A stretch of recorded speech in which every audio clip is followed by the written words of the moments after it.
It's Tuesday morning and I am about to weigh in and get this weight loss challenge started.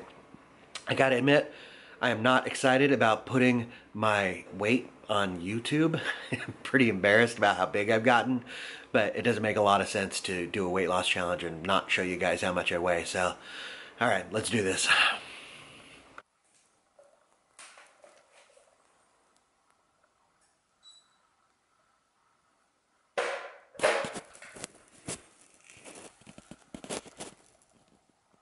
So there you go, 280.8.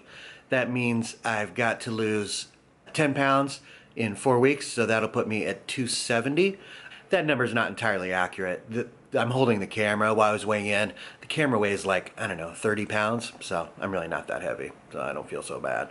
But yeah, looking forward to this challenge. It'll be pretty cool to be 270 pounds. I would like that. It's been a while since I've been that size, so yeah, let's see how I do.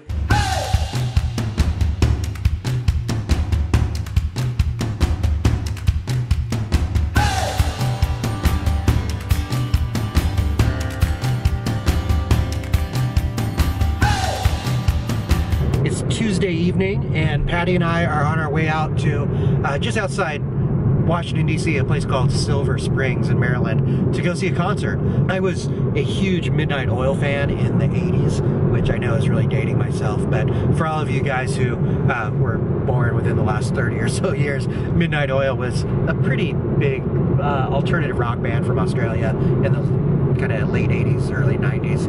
Anyways, I never got to see him live, and I always regretted that. So Patty and I are headed out there to go see him live tonight, and I am excited. Woo woo. Yeah, that's Patty honking. She's pretending to be excited, but in reality, she is not excited at all. She is very much just doing this for me, which is sweet and a part of being married. Anyways, so we're headed out there. Like I said, I'm super pumped. Midnight Oil, yes.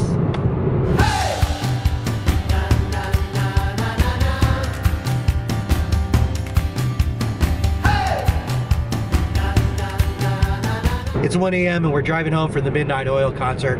It was pretty awesome. I had a really good time. I really like singing and clapping along with other people in public. That is absolutely one of my favorite things to do because I'm super weird. But it was a good show. We're both exhausted. You know, you're just getting old when you're both impressed and proud of each other for being able to stand in one place for 2 hours. Pretty sad, but the show was great. It was really good time, fun. Woo! It's about 5 o'clock on Thursday afternoon. I'm driving to work. I got a meeting I have to attend, but I'm feeling super frustrated. If you guys remember the last vlog, I showed you that I had just purchased a new MacBook Pro, and the reason I bought it is because it had Final Cut on there, and that's the software that I want to start editing with. But I upgraded to the new Mac operating system and didn't realize that it would screw up the old version of Final Cut, and now I've found out that the Final Cut is irrecoverable. So man, it's just such a bummer because the whole reason I bought this computer was because it had Final Cut on it, and now it turns out I'm gonna have to buy Final Cut to replace the one that I lost. It sucks because, you know, all the money that I use for the vlog and stuff comes out of my bankroll. Having to buy Final Cut again, which is about 300 bucks, is like I donked off a whole buy-in. Oh well. I'm gonna go to this meeting, sit through that, and I don't know, maybe I'll check in with you guys afterwards.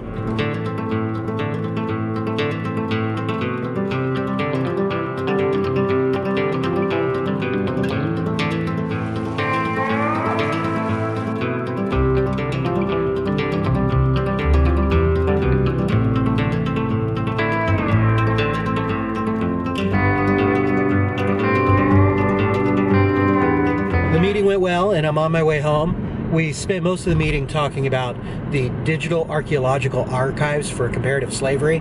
So yeah, it was pretty exciting. The only problem with the meeting is there was a ton of snacks there. It was filled with, they just had a bunch of like graham crackers and goldfish and bread with cheese and just everything that I'm not having on this low carb diet. All I've eaten today is pretty much a pile of meat and some Brussels sprouts. So all those carbs are looking pretty good, but I'm sticking to this. I'm a little worried. It's raining right now, and it's not doesn't look like it's going to clear up anytime soon. The forecast calls for rain tomorrow as well, and I'm worried that I'm going to be rained out of my poker session, which is I was planning to have tomorrow. I've made this commitment of releasing a video every Tuesday, and I don't want to release a video without any poker in it. So I'm really worried about not playing poker this week. But yeah, I think I'm just going to go, even if it's raining pretty hard tomorrow. I'm risking my life for this vlog. Patty went out to dinner with a friend tonight, so I've been left to kind of fend for myself for dinner. I was feeling a little lazy. I didn't want to cook, so I stopped by Wegmans, this grocery store here, and picked up some dinner. I just ended up buying just a big pile of meat. Check this out. It's a little bit of salmon, but mostly it's just chicken, some pepper steak, some Chinese sausage. It looks pretty good. I'm not feeling so bad about being on a low-carb diet right now. I mean, if I can't have any carbs, I'm not going to feel bad about eating meat. I'm going to eat some meat, damn it.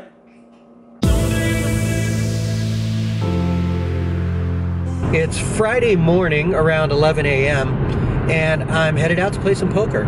Normally today I'd go out and play at like MGM National Harbor, or of course Hollywood Casino where I play a lot. But I got up a little earlier than usual, so I decided since I've got a little more time, I'll head out to Maryland Live. I've only played there once since I started vlogging, so it seemed like a good idea to mix it up a little bit, get some variety in the vlog. Plus, they've got some pretty good high hand promos going, so I always like to be around those. I've never actually won a high hand promo, which is funny because I mention them all the time. But as you guys know, it's not so much about winning the high hand promo as much as who these promos draw in. So we'll see. But yeah, I'm looking forward to it. I'll see you guys out there.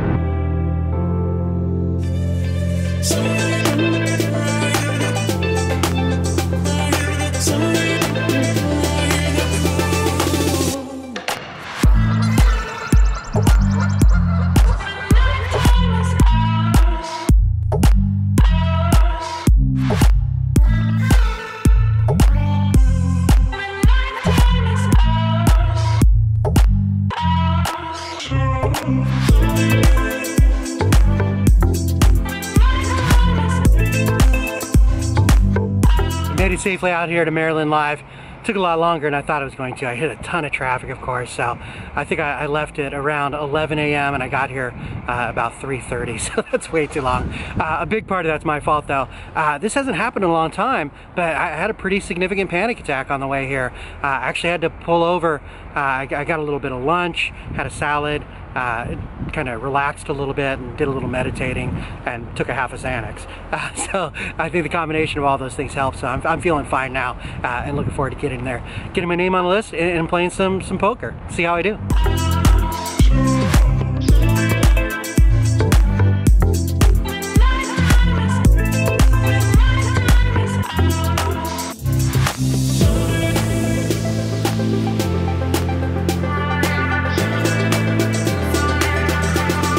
Been playing for about an hour on my first break here in a pretty decent game. They've got a really good promotion going on right now. In fact, it's pretty amazing. They're giving away $1,000 every half hour for the high hand, so that's excellent. There's about 32 tables going. What's the equity on that? I don't know. I'm not good with math. You guys figure it out. I'm down a buy-in already. I've gotten aces cracked twice so far. I was excited to get them and then got just terrible runouts each time. First one on the river, a fourth flush card came, and in the second pair of aces on the river, a fourth straight card came, and kind of got sucked out on both of those by bad hands. So I'm not too upset about it because, you know, I'm happy to be in a game where people are calling raises all the way down with kind of shitty draws. So not bad though, whatever. Hopefully I'll get it back.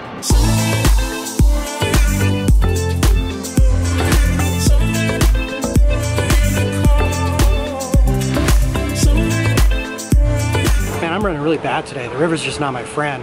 I just had pocket queens, bet him the whole way, got called down by 8-6, and of course on the river they caught a gut shot. I was kind of stunned that they had called me down with it, but I mean obviously you want to be in a game with people calling like that, but when it happens to you it can be pretty frustrating, so I'm gonna get back in there and just keep plugging away.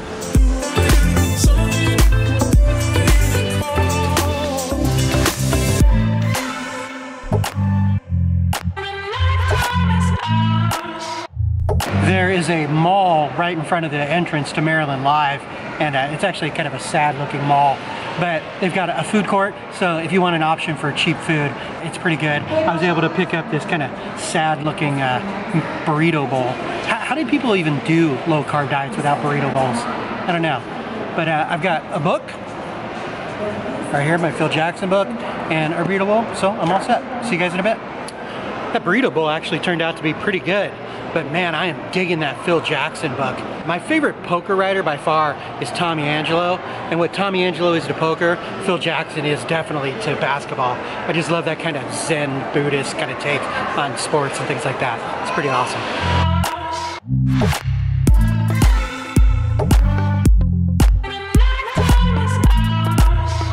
I don't usually like to wear headphones at the table, but this guy just sat down next to me. He's so annoying. He looks kind of like a mentally ill Confucius, and he just won't shut up, so headphones are in.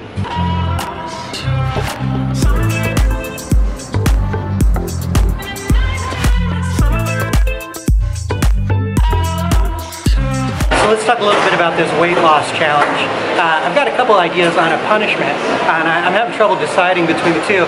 So I was thinking we could do a poll. If you look up, I think it's in the upper right-hand corner, you'll see a little tag there, and take the poll. So here's the two ideas. One comes from a 2+2 forum poster, a really great guy named Mr. Ducks. What's up, Mr. Ducks? He posted the idea that if I don't succeed in this challenge, that I should have to dye my beard some crazy color, kind of Dennis Rodman style, and have to go play and vlog that day. That would be pretty embarrassing for me. I'm already embarrassed having to walk around the casino talking to myself into the camera, so having a crazy colored beard would be pretty terrible. The other idea came from a bunch of people have asked if I would play a tournament and vlog that. I don't play tournaments. I think the last time I played in a tournament was about 10, maybe 15 years ago. So it would be pretty terrible and might be interesting to see on the vlog.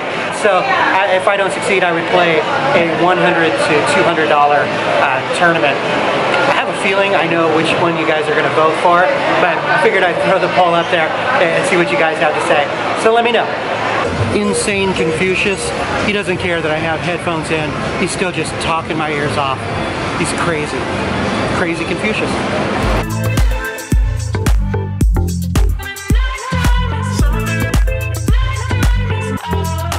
Look at me, 2 weeks in a row, out after dark. I'm all grown up. I think I've got a pretty good hand to discuss, so let's go back to the house and analyze it. I'll see you there.